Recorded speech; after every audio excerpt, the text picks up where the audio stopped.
رسول اللہ صلی اللہ علیہ وسلم ایک دفعہ مدینے یا مکے کے ایک باغ میں تشریف لے گئے۔ وہاں آپ نے دو شخصوں کی آواز سنی جنہیں ان کی قبروں میں عذاب کیا جا رہا تھا۔ آپ صلی اللہ علیہ وسلم نے فرمایا کہ ان پر عذاب ہو رہا ہے اور کسی بہت بڑے گناہ کی وجہ سے نہیں۔ پھر آپ صلی اللہ علیہ وسلم نے فرمایا بات یہ ہے کہ ایک شخص ان میں سے پیشاب کے چھینٹوں سے بچنے کا اہتمام نہیں کرتا تھا اور دوسرا شخص چغل خوری کیا کرتا تھا۔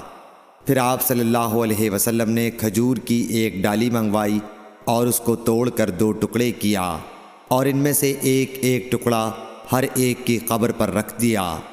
لوگوں نے آپ صلی اللہ علیہ وسلم سے پوچھا کہ یا رسول اللہ یہ آپ نے کیوں کیا؟ آپ نے فرمایا اس لیے کہ جب تک یہ ڈالیاں خشک نہ ہوں شاید اس وقت تک ان پر عذاب کم ہو جائے۔ صحیح بخاری حدیث نمبر 216۔